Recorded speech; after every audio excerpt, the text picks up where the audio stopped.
Everybody, in this video, we are going to cover a few simple techniques that you can do to improve the health of your foot by strengthening your toes.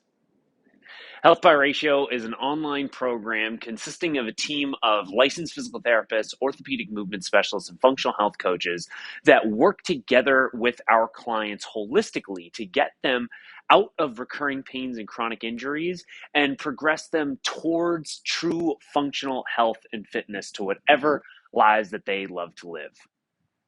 All right, so our foot health is massively important for really the entire rest of the body. I mean, everything that we do is essentially we're going from the ground up, whether we're walking, running, hiking, playing a sport, moving around the house, picking things up, like we're doing it standing. So the integrity of our foot is massively important in the functional movement patterns that we do day in and day out. And so if we have any kind of recurring injuries, tweaks, pains, often we want to take a look at the ground and work our way up to see where there might be some dysfunctions. Now, there's also things that we obviously need to take a look at around the hips and the core and even the neck and the shoulders. Like all of those things can affect us from the bottom up and top down and middle out. But in terms of just day-to-day life, we have to consider what's happening at the foot. And that starts at the toes. The toes are really, really important for us. And I can't tell you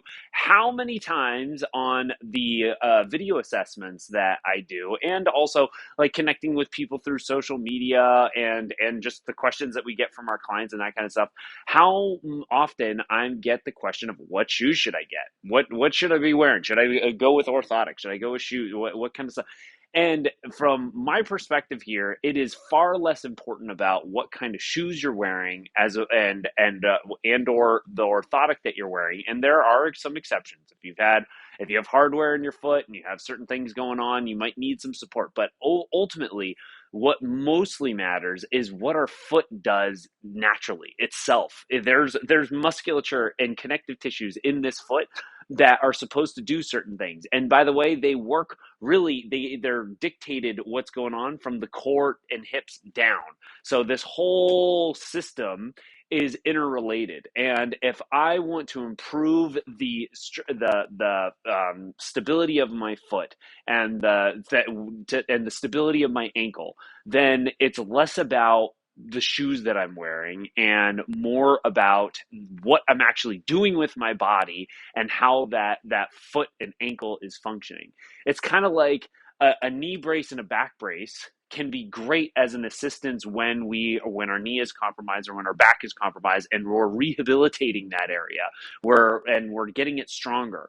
But that's not the end all be all. We don't want to have to rely on that knee brace and back brace for the rest of our lives. Like we need to actually work on the integrity of our core to support that back. We need to work on the stability of the knee so that we're not just only relying on the knee brace. Well, same thing with shoes. We're not just relying on like buying a new pair of shoes. As fun as that is, we don't need to just buy the new pair of shoes every 3 months and that's going to solve our problems. Now, again, a couple of exceptions are you got some hardware in your foot, you might always need some type of support. That doesn't mean that your feet can't improve. That doesn't mean that you can't get stronger in them, but it might be beneficial for you to have some type of support. Some shoes, in my opinion, are a bit better than others. I tend to lean toward more a minimalist shoe and a zero drop shoe. I don't want my shoes to have any kind of slope downward, and I want a minimalist support shoe so it allows my foot to do what it's supposed to do as opposed to get compressed and compounded by certain like artificial support structures. I want this thing to function the way that it's supposed to. Now, I've done the work that allows my foot to function correctly for the most part. So that's why I do that. I don't recommend that everyone goes from, if they've been wearing supportive shoes their entire lives in orthotics, I don't recommend cutting that out and just going to a minimalist shoe with zero drop and thinking that everything's going to be better now. No, we gotta build our body to that support system. or to tolerate that lack of support system, I should say. And one other caveat is if your shoes are brutally worn out, like every once in a while, someone will be like, "Well, I think it's my shoes," and they show me their shoes, and I'm like, "Yeah, are those like 2-year-old running shoes?" Like, yeah, you need some new shoes. Those things are like the whole tread's worn out. Like, so yeah, that could be influencing you. But for the most part, it's what's going on with our foot itself. And like I said, it starts with the toes. And so I want to go over 3 things that you can do make a really big difference to the way your toes function. This can impact everything like directly in the foot. Like if you deal with bunions, or if you deal with a toe joint soreness, if you deal with plantar fasciitis, all these things all help with that component of the foot and the structures of the foot itself, and it's relatively easy to do. Not to mention, like I said, everything's going from the ground up. This improves. The better our feet function, the better these guys support us, the better our ankles stabilize, the better our knees stabilize, the better our hips function, the better our core functions and stabilizes, which is leading to the shoulders and the neck and all the way up. The body is an entire interconnected web. So let's address what we can do. First and foremost, this is one like you can do yourself, but also there's not too much like equipment, braces, that kind of stuff that I'm a massive fan of, but one of them that I am are yoga toe spacers. Like toe spacers are great because so many of us with the shoes that we wear, it compresses our foot and it gets our toes really tight together. They're supposed to be able to spread out here. So something that you can do passively, and it doesn't have to be like, I don't recommend normally wearing them in your shoes. I recommend like if you're going to be barefoot around the house for 30 minutes throughout the day, hopefully more, but like if you're going to be barefoot at certain points throughout the day, throw in some yoga toe spacers. They're very inexpensive. You can normally get a whole set for 10, 15, $20 on Amazon. Or you can do it yourself, and like you can use your fingers, and this is less of an exercise. The other two are more exercises.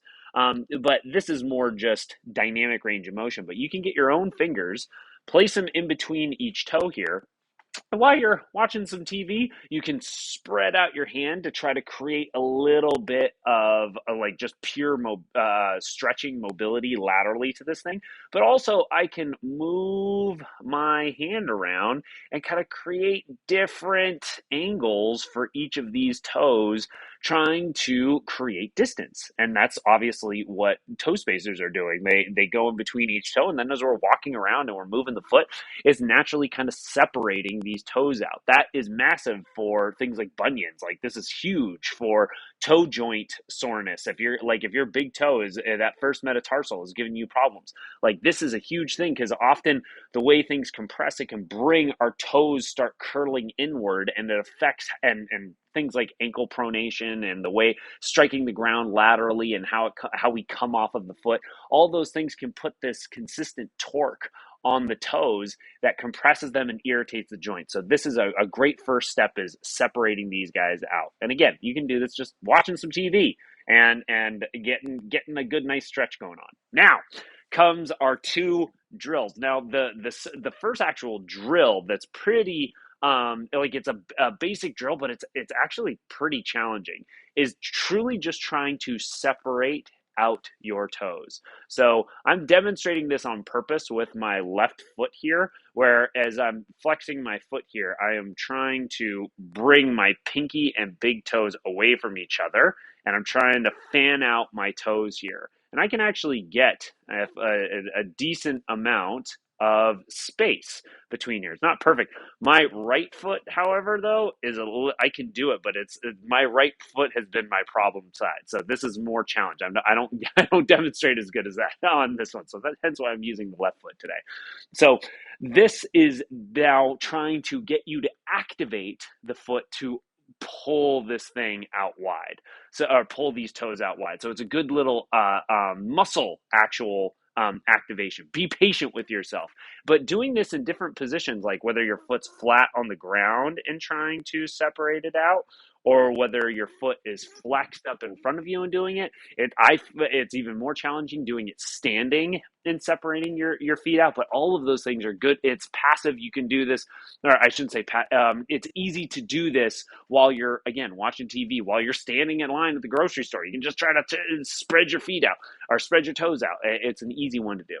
And then The last one that I wanted to cover, that's another simple drill, but also can be quite challenging, is a toe coordination drill where you try to push the big toe down into the ground, where you pull all of the other toes off the ground. Then you push all of the other toes into the ground, and you pull the big toe up off of it, and you alternate through those steps. So you're getting that independent work of the big toe as you're going in and out of these drills.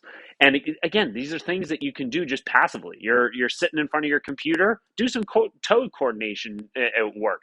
It requires some focus at the beginning, but you'll get better and better at it. And again, it's moving these guys independently of one another, which is very important with the integrity of this foot and the structure and how it supports us. So if you guys have any questions, if you have any comments, if you tried these drills and they were difficult for you, be patient, but let me know in the comments. Like, give us some feedback here. Obviously, like this video, please, as it helps us distribute this to other people. The other people will get to see this great content. And feel free to subscribe to our channel. Spread the good word. We're always looking to help. And if you're interested in getting some free one-on-one coaching from my team and I through something like a free video assessment where we take a look at the entire body from head to toe with what's going on and give you a great game plan on what you can do to move back to full range of stable motion, whether that's mobility work or whether it's stability work, a combination of the two, feel free to click below in the comments of this video. You'll see the write up of this video. You're going to see the link to our calendar where you can pick a day or time that works best for you. All right, enjoy. Talk soon.